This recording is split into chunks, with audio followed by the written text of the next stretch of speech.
Our show today is quite interesting. I'm really happy to introduce my guest today. We are all about the boobies. Sex surrogacy. You should be feeling yourself up Every chance you get. This is happy hour. happy hour. Happy hour. I'm really happy. I don't think you're happy enough. And now, it's Happy Hour with Dana Pepper. Welcome to Happy Hour. I am your host, Dana Pepper. And go ahead, do it. Grab yourself that glass of happy. Because today, cheers, thank you. Today, since it's the last show of the year, I am treating my female listeners to some candid male perspective on sex. It's everybody's favorite topic, so we're going there. But what makes for really, really good sex? Like, I know when I get together with my girls, we can go on and on and on about why a guy was really good or really, really, really not so great in bed. But we've always wondered, what is it that they're thinking? What are they talking about? Because there are those women who, I don't know, they can kick back like Cleopatra and, just please me, right? They're kind of boring. But then there are the women who, treat men like giant vibrators, and just do this, do that, and the other. And then there are the women that are just so eager to please that they'll do anything. And I got to imagine that becomes a little overwhelming for a guy. So we're going to talk about all of that. And joining me in the studio today are two very attractive, very single men. The owner and CEO of Event Live, Mr. Ryan Ware, and my good friend from Connecticut School of Broadcasting, Mr. Jay Ross. Welcome, Hello. Gentlemen. Yay. Thank Look, you for I heard having an me. applause. All right, Cedric, you were on it today. Yeah. All right. So, gentlemen, let's get into it. So, what keeps you coming back for more? What keeps me coming? No, what keeps you coming back Oh, okay. for more? I had to clarify. It's all about the passion, of course, but I have had some really negative experiences. We'll start with that first. Okay, yeah, we'll talk about the bad. The Yeah. positive. But I've had beautiful women, and as you said earlier, just the ones that just lay there and don't really do anything. However, they want it. And I think I found that most women that do that are the ones that will cook for you, clean for you. In the bedroom, they don't. They don't really cook do or much. clean. Yeah, they're too tired from cooking and cleaning. But Ryan, how about you? What keeps you coming back for more? How do you get what gets you? Well, I guess it's kind of cliche, but I don't personally know what keeps me coming back. I mean, I think that's kind of my problem. She's there. She's willing. She said yes. I'm there. That might be the problem. I'm single, but. All right, well then let's start.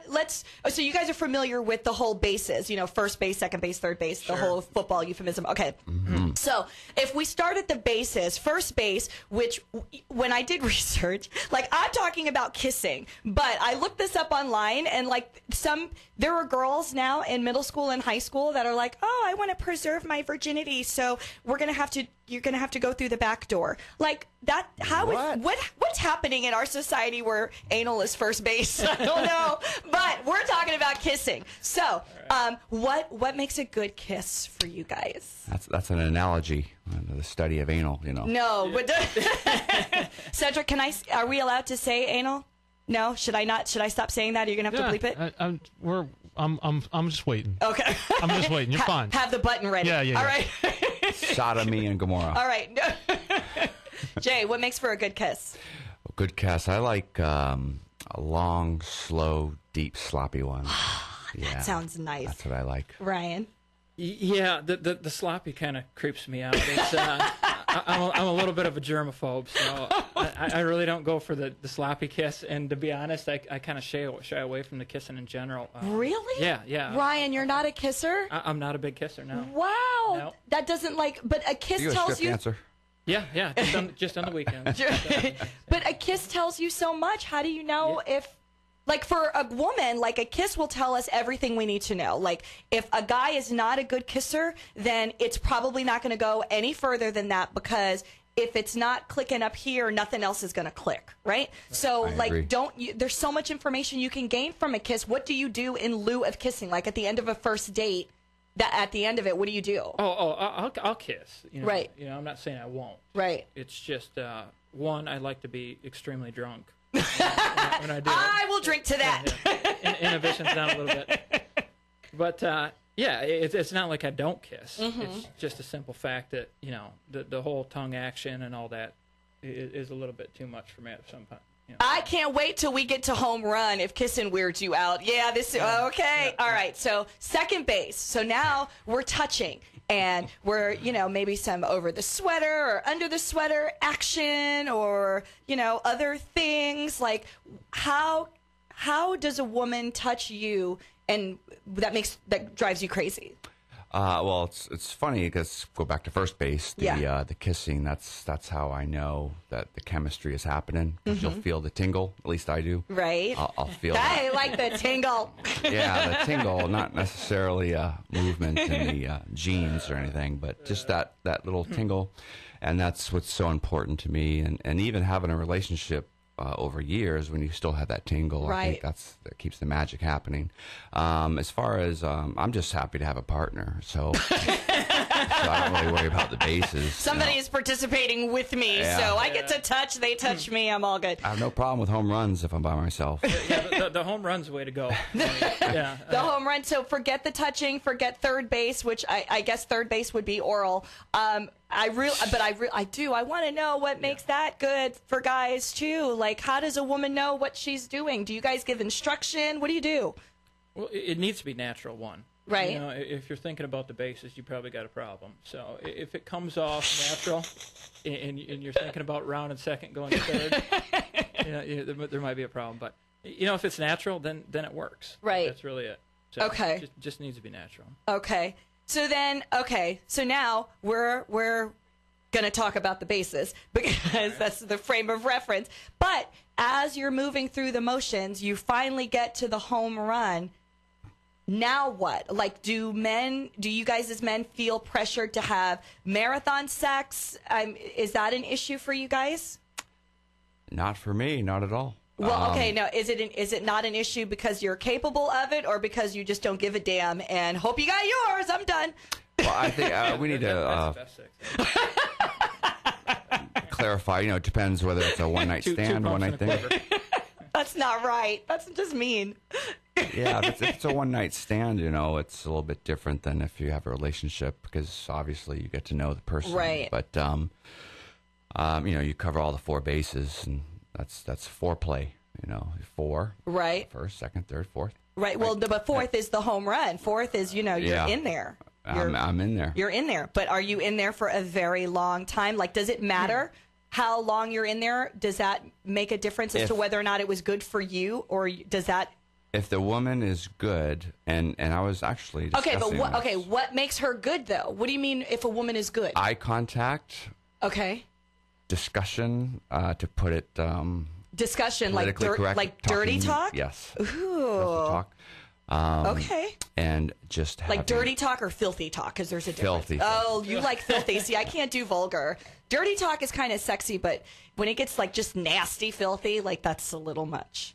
Well, what do you? Well, consider yeah, nasty? I don't know, Cedric. Am I about to cross a line here? I don't know. Dan, are you a biter? We don't know until we get there. Are you a biter? I am. I'm a bite. I get into it. I get into it. I really do. And then because I'm a ravenous carnivore, so I attack it like I attack a good steak. I'm in there.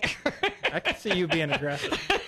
But I'm not aggressive. Like, I prefer an aggressor. Okay. Yeah. But I bite and I pull hair and I scratch, and I don't know that I'm doing it in the moment, but afterwards it's like, oh baby, I'm sorry. Yeah. Oops, my bad. Yeah, that ruined it.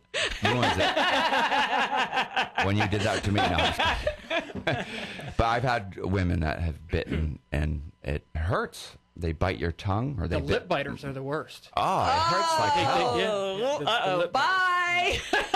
Stay away Yeah, from so that. I don't know what you mean by biting, but, But I mean, I've it's had one not like biter bite where skin off, pull the lip they off. just bit the tongue, like Hannibal Lecter. Oh, Jeez. no. No blood is involved. Yeah. Yeah, she might have been a. So, Ryan, do you like it when a woman gives you instruction? Like, does that help increase or decrease your enjoyment? Like, if she's like, do this. No, do it that way. No, Well- go here. Well, to back up a little bit, Okay. it depends. If you're with somebody for the first time, of course, you try to put on a show, Right. But What kind of show are you putting on? yeah. but after you get past, the first couple times, and you feel confident that she knows that you can perform, Right. then you can kind of lay off the accelerator a little bit. Okay. So, starting there, then what was your question again? Do you like it when a woman gives you instruction? Yeah. Because it lets you know what to do, where to go, Right. how. Yeah. Yeah. The roadmap. The roadmap. I like that. I like But the roadmap. now, is there a particular instance where you don't want instruction? Because do you think that you're an aficionado enough to know your way around and what you're doing? Well, I don't think I take offense to it by any means. So I think it's probably good. Okay. Yeah. Okay. All right. So there were 7 main qualities that for most men, this poll, I don't know where I got this poll from. I just Googled sex poll from You male said perspective poll. or some crap. But there were 7 main qualities that men said that made for a good sex partner. So you guys chime in. Number 1 on the list, she had to be clean. No. I wish I had that list. Like, to me, that was a no-brainer. Like, okay, yeah, you kind of want to wash. She's good at oral. Not only is she good at oral, but she likes it. Like, can you tell the difference from when a woman is just doing it perfunctory versus a Absolutely. woman that, like, Absolutely. involved? Yeah. Yeah. And that's actually a turn off when you feel that they're just doing it to please you. Right. It has the opposite effect. Right. Right. Like they're licking a lollipop. How many licks to the Tootsie Roll or whatever.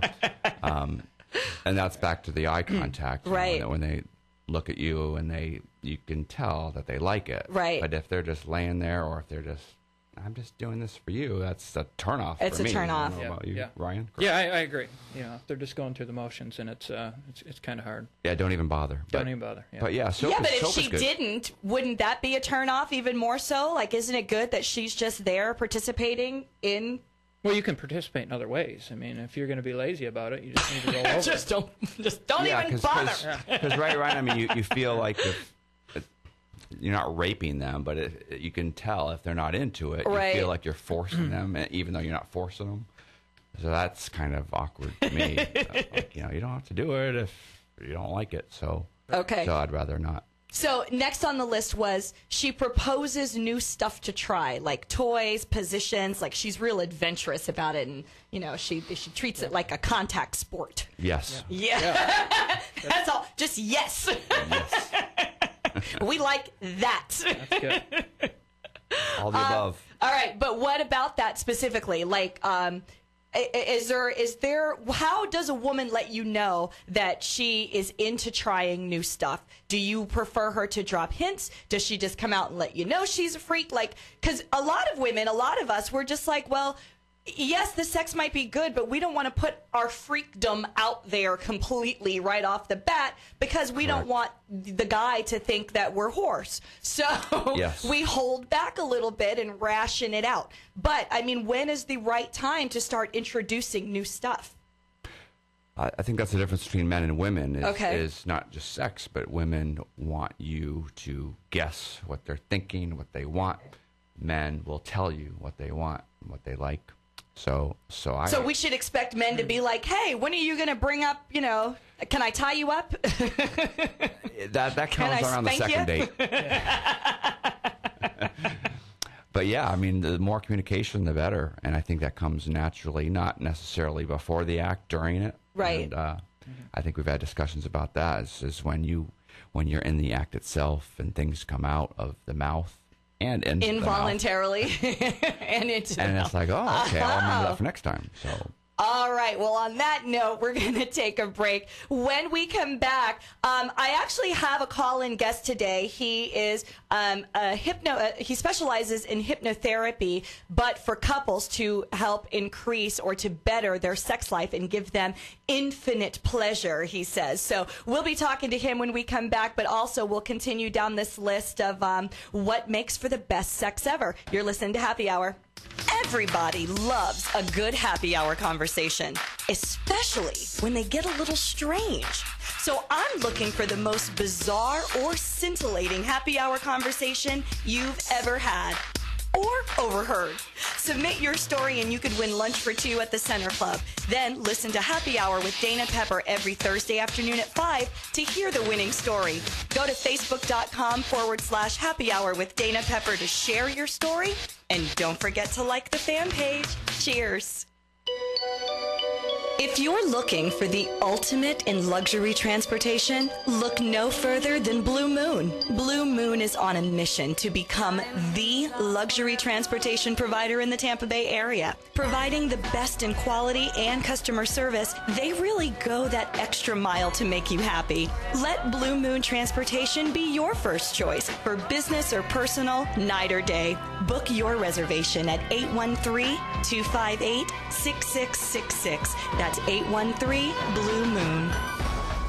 Showcase your product or service on Happy Hour with Dana Pepper and the Tan Talk Radio Network. Sponsorship packages are now available for 2014. Get on-air advertising and category exclusivity. For more information on promotional opportunities, call 813-444-2282. That's 813-444-2282. Or visit danapepper.com and listen to Happy Hour every Thursday afternoon at 5 on the Tan Talk Radio Network. Got a message or new product you'd like to get out to NASCAR fans? Well, here's your chance. Baldwin Racing is currently seeking marketing partners for the NASCAR Whelen Southern Modified Tour. This two-day event during Budweiser Speed Weeks at Daytona International Speedway will have live television coverage of the race and enthusiastic fans tuning in nationwide. For more information, call Baldwin Racing at 813-841-7251 or visit daltonbaldwin.com. Welcome back to Happy Hour. I'm Dana Pepper, and I'm joined today in the studio by my good friends, the CEO and owner of Event Live, Mr. Ryan Ware, and from Connecticut School of Broadcasting, Mr. Jay Ross. And we're talking about the best sex ever from a male perspective. And I think we've gotten some insight into what guys like and why. And hopefully my female listeners are, taking notes or will apply some things that we've learned. Or not. Or not, exactly. Or not, depending on what you think of it. But before I introduce my guest, I do want to ask you guys about sexting. Because here's the thing. Sexting, as you know, it's, all that lead up and build up that you're doing. It's texting, but you're doing sexy talk. It might involve pictures, things of that nature. So I personally think that it's a healthy part of dating. I like the lead up because, the female orgasm starts way before anything physical happens. Like, it's all in our mind. And if I can look forward to something because of, we're talking dirty via text, I think that's awesome. Now, my problem with sexting, though, is when guys beg for pictures. Like, I can't stand that. Like, anything I want you to see, I'm going to show you in my own time. Don't beg for it, because that's about as attractive as begging for a BJ. Like, so what do you guys think about sexting, Ryan? I think you're exactly right. I think guys go for the pictures first. But why? Well, it gets to be a lot of work. I mean, it's fun for a little bit. Right. Shooting text back and forth. But after that, guys are just more visual. So they just want to see, something after that. Right. Because we lose interest fast. Right. So if you want to do it all day, to me, it kind of gets annoying. But by the end of the day, if you know that if you start sexting at like 10 in the morning during your workday, and then by 5:30, 6 o'clock, everything's coming to fruition, that's not exciting to you? No. No. No. Maybe if you start at 5:30 and you get home at 6, but I think that's That's a lot of sexting. That's all. Well, you're not doing it every minute of the day, but I mean, every hour or so, you say a little something sexy. Sure. All right, Jay, what's up with you? What do you think about sexting? I am I'm an advocate. You're an advocate. We are pro sexting I in would this rather camp, right? it be that topic than any other kind of texting topic. But you're not much of a texter, yeah. No, I'm not. But the anticipation of sex, I believe, sometimes is often as good, just as good. The anticipation of it all, and if they say the right thing, I am the opposite of Ryan and probably most males. But I can look at pictures on the internet, but if it's you want to see the picture of the stuff you're getting. I already know what it looks like. I want to know what you're thinking, what you want, and sometimes women. I'm not going to say men, because I don't know, but sometimes women, that's the way you can get what they want, is because it's easier for them to text like anything else nowadays. It's love it. I don't want to say it to them, but I'm going to text it, What is the problem with sending pics?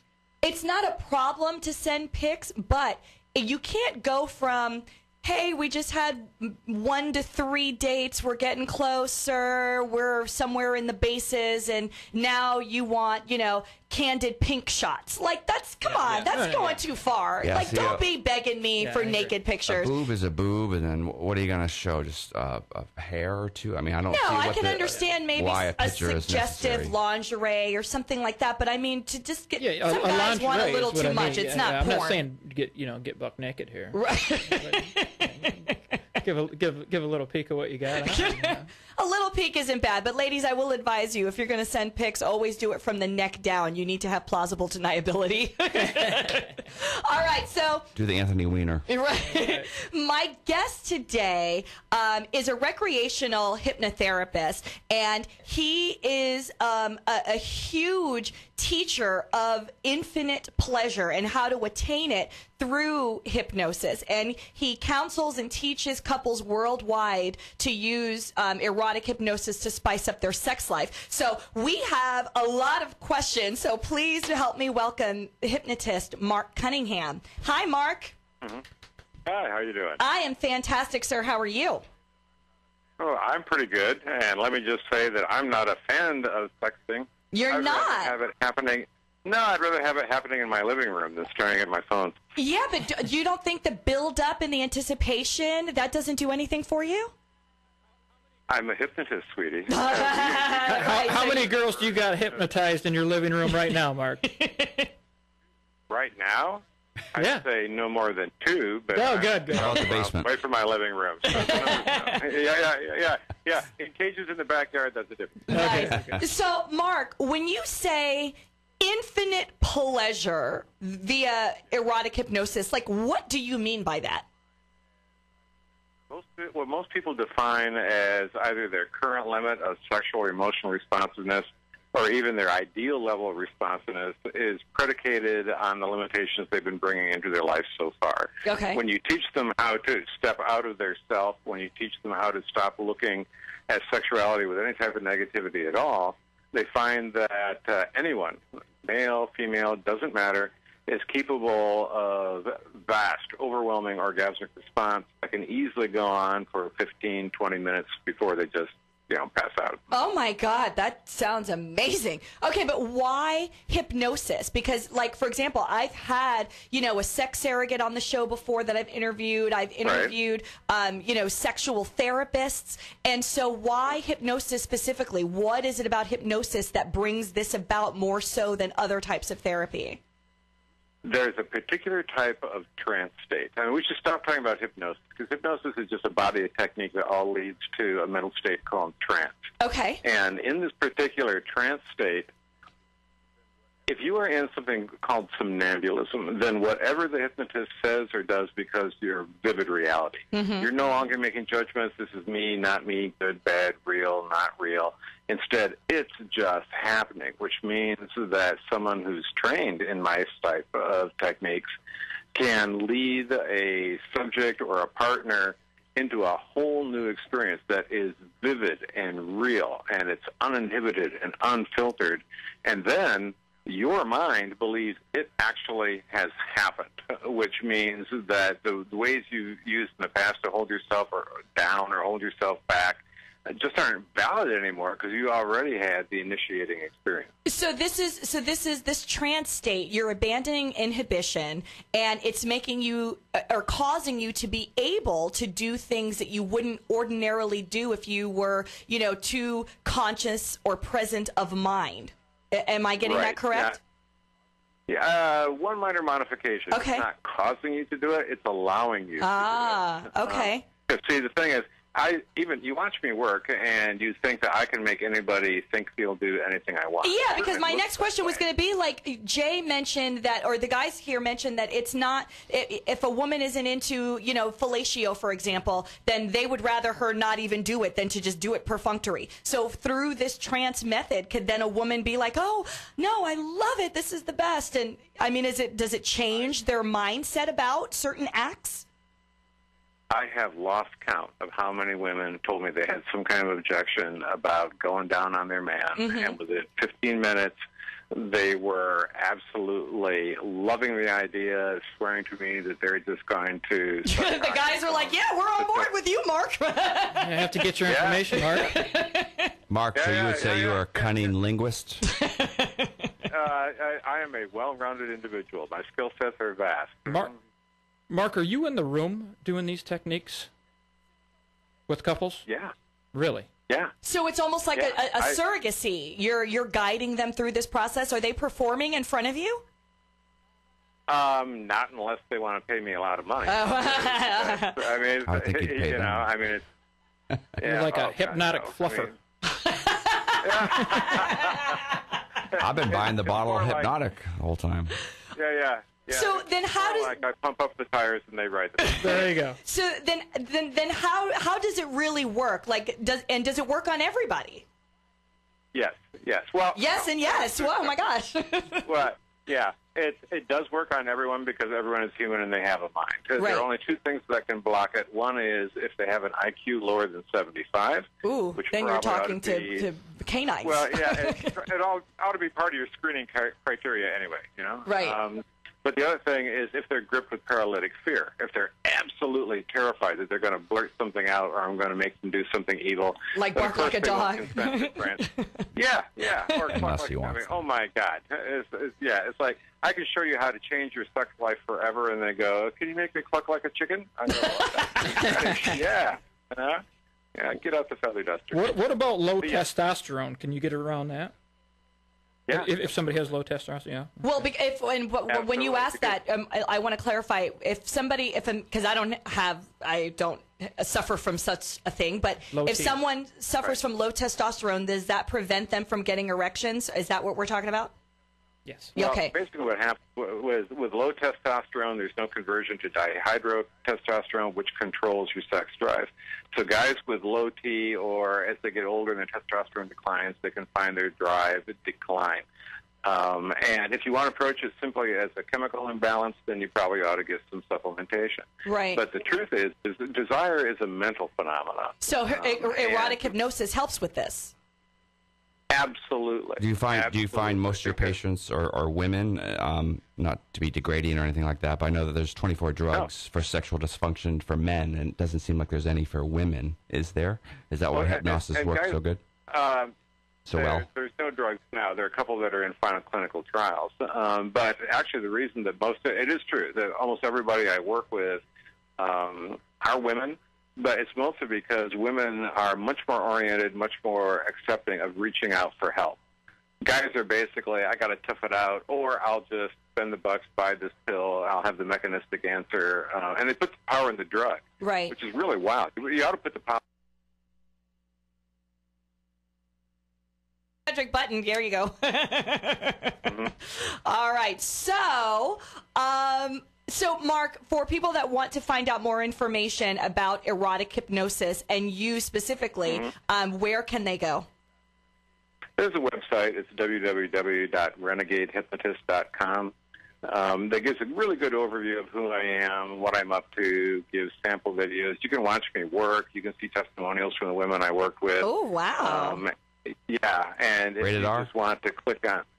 Sorry? Well, he was asking if Jay was asking if it's rated R. But Well, on the surface, it's like controversial text and titillating video, and when you get into it, I mean, you'll never see me doing anything other than sitting in a chair fully clothed, giving some woman the best sex of her life while she's sitting in a chair fully clothed.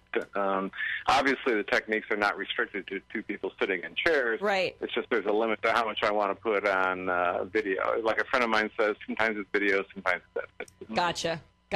Ryan, you had a question? Mark, have you ever seen Tosh 2.0 by chance? I love Tosh. You do? Yeah, I do. Yeah. Comedy Central. No, actually, I haven't.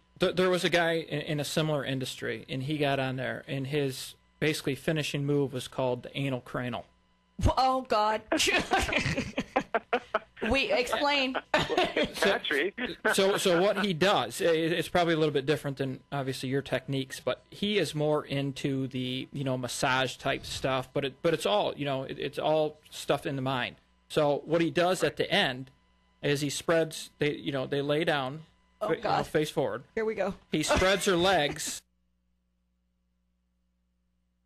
And he just shakes his head and he calls it the anal cranal.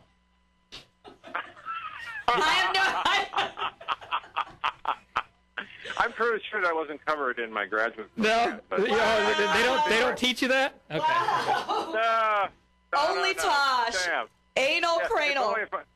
Google it, Mark. Google it. This more carefully. He's got his head up his asshole. Oh my gosh. Yeah, Well, for more information on Mr. Mark Cunningham, recreational hypnosis and erotic hypnosis, go to renegadehypnotist.com, or you can go to danapepper.com, and I'll post some information about Mark as well. Mark, thank you so much for being with us today. This has been extremely enlightening.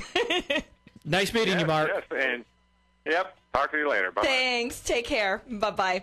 All right, we're going to take a break. When we come back, we're going to get into some hot topics, some listener questions, and some New Year's resolutions. I want to know what everybody's doing in 2014 or what they plan to do that they won't actually do. So we'll be right back. You're listening to Happy Hour. Everybody loves a good happy hour conversation, especially when they get a little strange. So I'm looking for the most bizarre or scintillating happy hour conversation you've ever had or overheard. Submit your story and you could win lunch for two at the Center Club. Then listen to Happy Hour with Dana Pepper every Thursday afternoon at 5 to hear the winning story. Go to facebook.com/Happy Hour with Dana Pepper to share your story. And don't forget to like the fan page. Cheers. If you're looking for the ultimate in luxury transportation, look no further than Blue Moon. Blue Moon is on a mission to become the luxury transportation provider in the Tampa Bay area. Providing the best in quality and customer service, they really go that extra mile to make you happy. Let Blue Moon Transportation be your first choice for business or personal, night or day. Book your reservation at 813-258-6666. That's 813 Blue Moon. Showcase your product or service on Happy Hour with Dana Pepper and the Tan Talk Radio Network. Sponsorship packages are now available for 2014. Get on-air advertising and category exclusivity. For more information on promotional opportunities, call 813-444-2282. That's 813-444-2282. Or visit danapepper.com and listen to Happy Hour every Thursday afternoon at 5 on the Tan Talk Radio Network. Got a message or new product you'd like to get out to NASCAR fans? Well, here's your chance. Baldwin Racing is currently seeking marketing partners for the NASCAR Whelen Southern Modified Tour. This two-day event during Budweiser Speed Weeks at Daytona International Speedway will have live television coverage of the race and enthusiastic fans tuning in nationwide. For more information, call Baldwin Racing at 813-841-7251 or visit daltonbaldwin.com.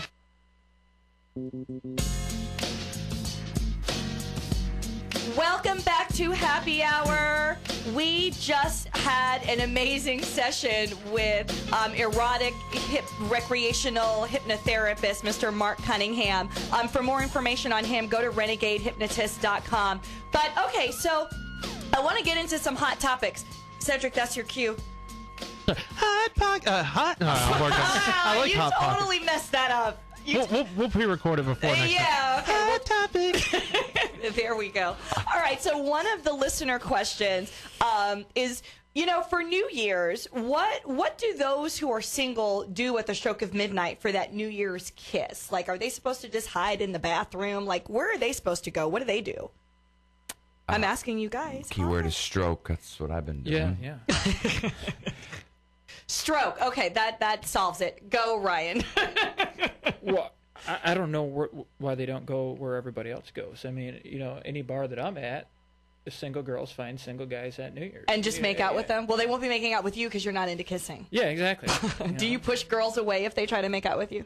No. No, because you're drunk at that point, and then it's... Yeah, if right. I'm drunk, it's all good. I'll drink to that. If I'm sober, it's a different story. But yeah, I mean, they go the same places. So if you're at a bar, it's midnight. Right. Obviously, that's where they need to be. They don't need to be locked in the bathroom. No, I agree, because I've been single now, divorced for 3 years, and I've enjoyed every New Year's Eve. I can't remember who I've kissed or if I've kissed anybody on New Year's Eve at the stroke of midnight, but I know I've had a damn good time because I'm having a hard time remembering. So that's a good sign, right? Yes, that's great. Or that's a really bad sign. No, because I'm a good girl. Okay, so if one of your New Year's resolutions, because we all make them, most of us don't follow them, so by February we're done with them. But if one of your New Year's resolutions is to make more money or to just do something new and interesting, then you're going to love my next guest, because he's the author of Mystery Shopping is Real. And by the way, yes, you can actually make money doing this, and we're going to find out how. So please help me welcome Mr. Leo Quinn. Hi, Dan. Leo? Hi there. Hi, how are you? I'm doing great, thanks. Fantastic. So, Leo, you wrote a book called Mystery Shopping is Real, and you're saying that it's a legitimate way to earn some extra money to help pay for holidays and beyond and all of that. So, talk to me about mystery shopping. Like, how much can you actually make doing this? It really varies, and unfortunately, the answer to every question you're going to ask me is probably it depends. Okay, that'll narrow it down. Yeah. And the nice thing about it is the longer you're at it, the more you do, the more you're going to make. Now, as an example, back in November, in one 7-day period, I made $208.50 as a mystery shopper. Within a week? Within a week. That's pretty good. No, it isn't. That was 10 jobs, yes. Ryan's like, no, it's not. But all he's doing is shopping. Like, I do that, and I spend my money. I would love to go shop and make money while I'm shopping, since I'm going to be in the mall, which is my house of worship. I mean, if I'm going to be there anyway, making $250 as opposed to spending $250, I'll do it. How much time is invested? Oh, yeah, that's a good question. How much time is invested in this, Leo? Good question. For those, I did an estimate, and I estimated for those 10 jobs during that week, it took me about 12 hours. Total during those.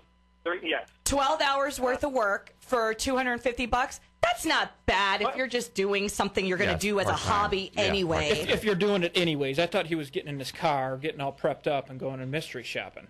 Taking 4 hours out of the day. Like full time, yeah. Yeah, Are there full-time mystery shoppers? If there are, they live in big cities like New York. Okay, gotcha. And I got turned on to mystery shopping just about 10 years ago, reading an article in the newspaper about a lady in New York City who had made $7,000 the previous month as a mystery shopper. $7,000 for shopping. And now, of course, to live in New York City, that's a month's rent. It's a pair of jeans. Right. Yeah. Exactly. So if you live near a major city and you're willing to do it, you could maybe turn it into a full-time job, but I certainly don't promise that to anyone. Right.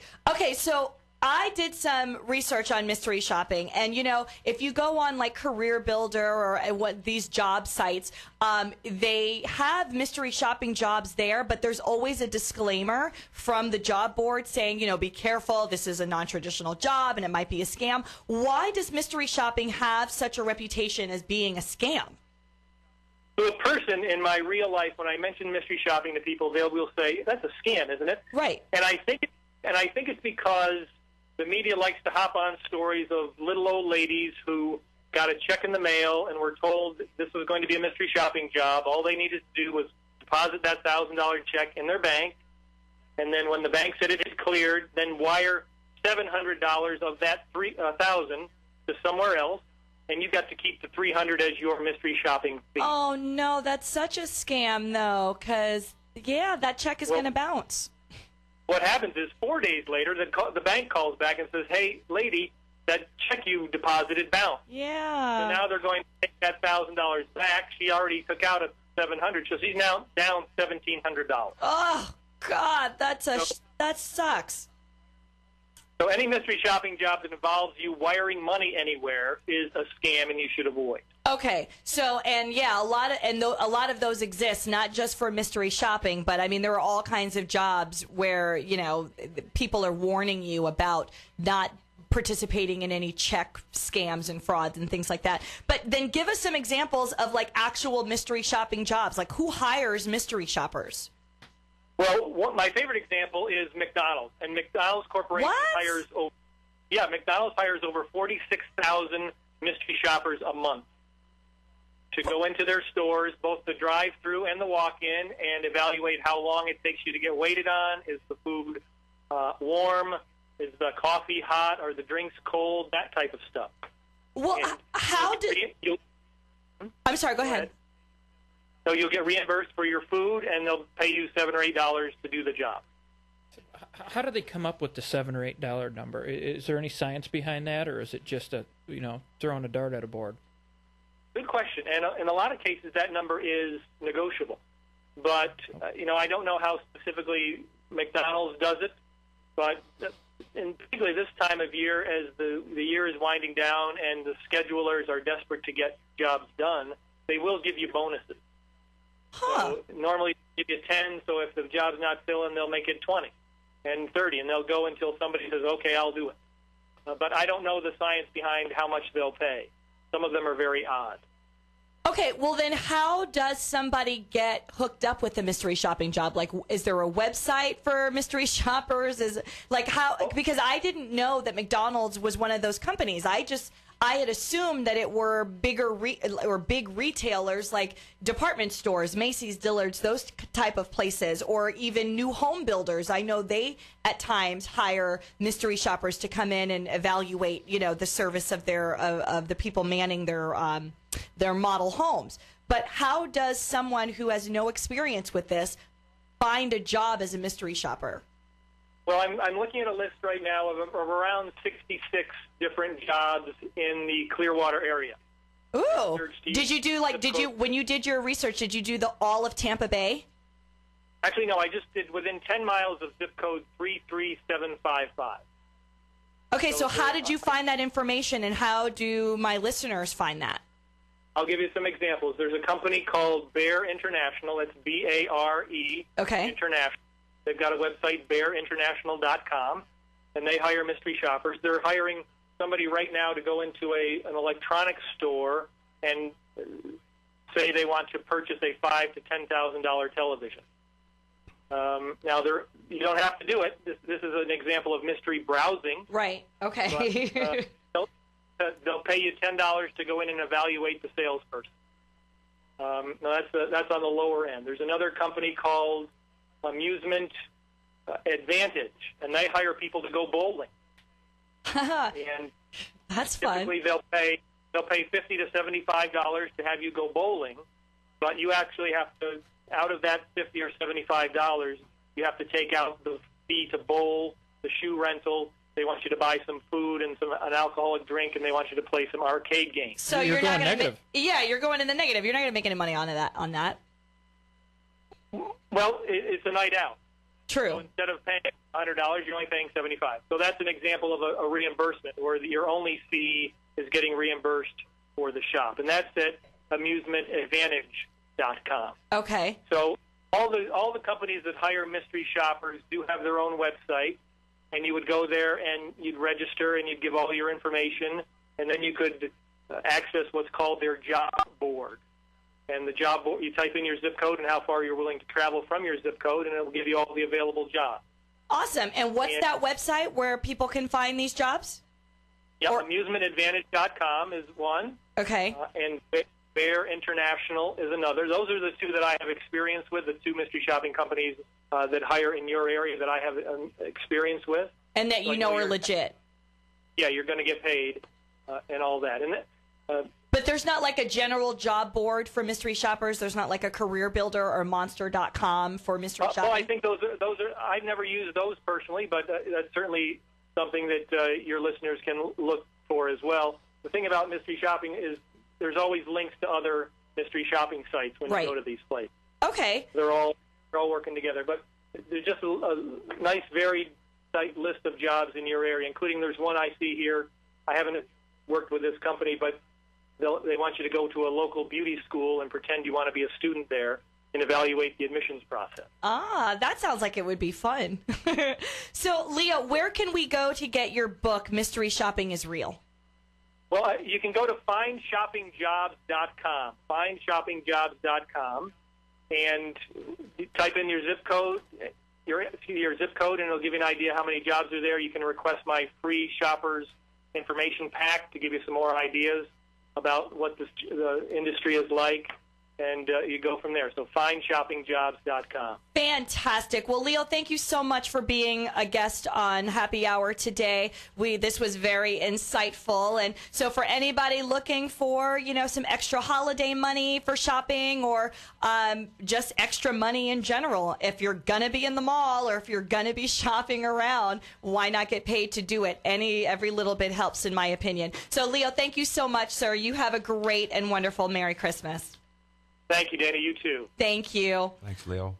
Bye. All right. So, well, that was insightful. That was fun. That was very interesting. I think I might go check out some of those websites. I think, Jay, you were making taking some notes. Yes, I did. And I know someone that has done this before. Yeah. And a lot of paperwork involved, but but if you get a check in the mail, any day I get a check in the mail, I don't care if it's for $7 or $700. I'm a little bit happier because I got a check in the mail.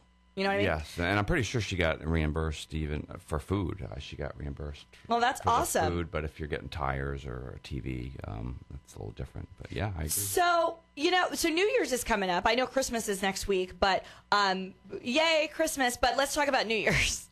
And I would love to know what's going on around Tampa Bay and where to go and what to do. And Ryan, it just so happens that you own a company that instructs people and advises people on where to go and what's going on. So tell us about Event Live.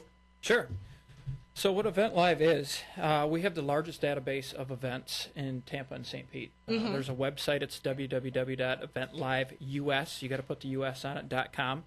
And what you can do is you can go there. What makes us different is we match events based on your interest and your social influences.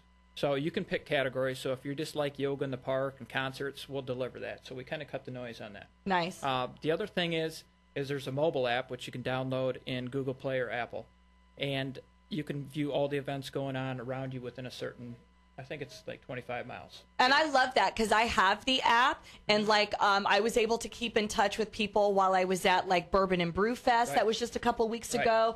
I wanted to go to Stone Temple Pilots. I know that was an event because I saw it on there, and you didn't send me a ticket. we did do Stone Temple Pilots. I love STP. Did the singer show up? Chester Bennington from Lincoln Park. No kidding. Is who's so it's not Scott. Are you serious? Scott, yeah.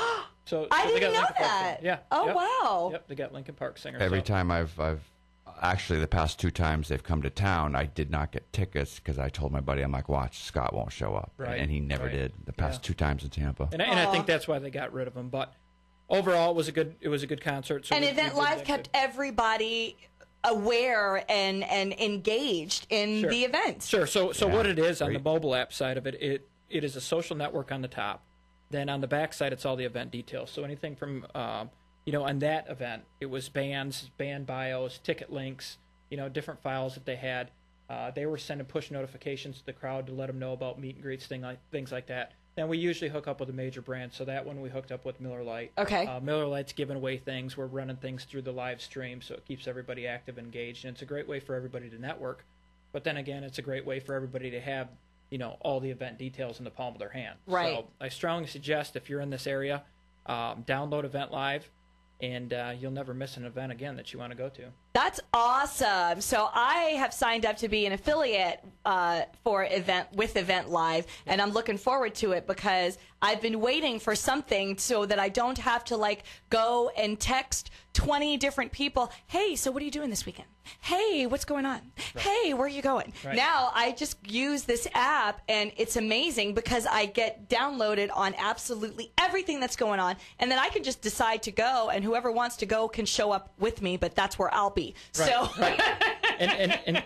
And we did a little bit something different for you. So the backside of Event Live is for event organizers. Okay. And that's how we're doing a lot of these big festivals. Rib Fest, we just did next big thing. We're doing Dead Mouse, Dead Mouse is on the 26th. Okay. So for the event organizer, it allows them to get paperless. So they can take and they can put all these, the same thing that you're accessing as a consumer, right. They're putting it in there. They have their own dashboard. They can manage it. They can get real-time analytics. They can get real-time feedback. And they can actually send push notifications to the crowd and, kind of move people around. It's kind of scary. There's a effect. So, if people have questions, they can do live Q&As and things like that. Right. But the questions, it might be somebody complaining about a bathroom line. And right. It might be as easy as telling everybody that, hey, there's another set of bathrooms over here. And you see, if it's an event with 20,000 people and 2,000 people are on the app, those 2,000 people, the network effect of them, they tell enough people where it starts moving people around. Exactly. It's a benefit to an event organizer. What your program is anybody for any type of event that's looking to get paperless, we're doing 20% off. Right. So they get 20% off. And it's very affordable. You can go on the website and you can actually create an event. It'll take you about 20 minutes. You take all your files, your speakers, everything you want, you stuff it into folders, you organize it, and it costs less than $500. And that's for unlimited that's unlimited attendees. Now, if you want us to build it, we can build it for you as well. Right. And we can do a lot more things with that.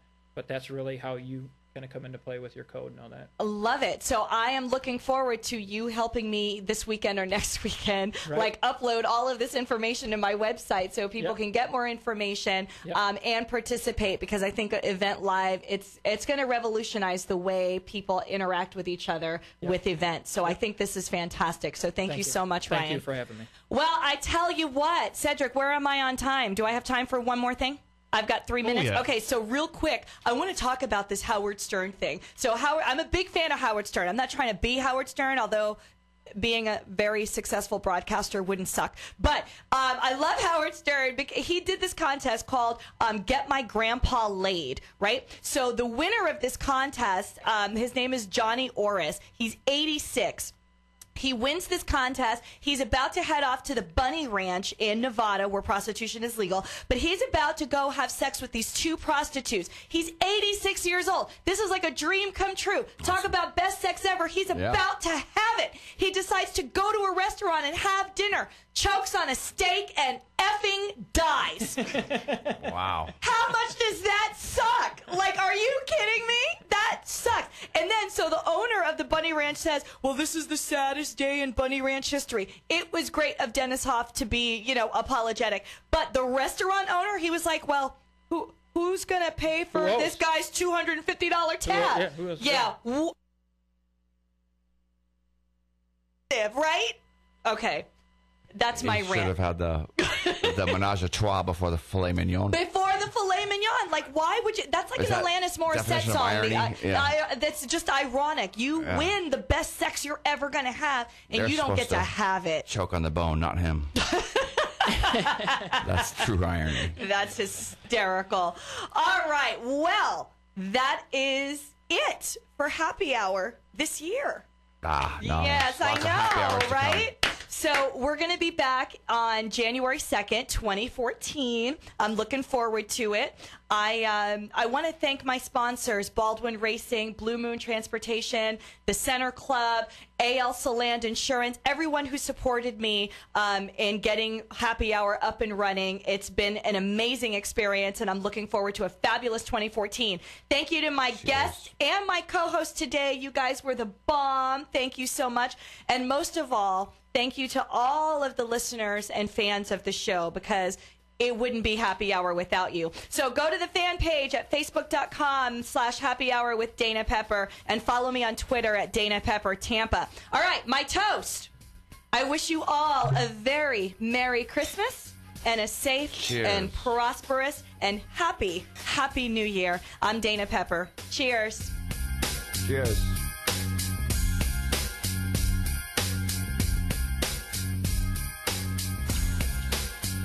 WTAN, Clearwater, Tampa Bay. WDCF, Dade City, Tampa Bay. WZHR, Zephyr Hills, Tampa Bay. Listen.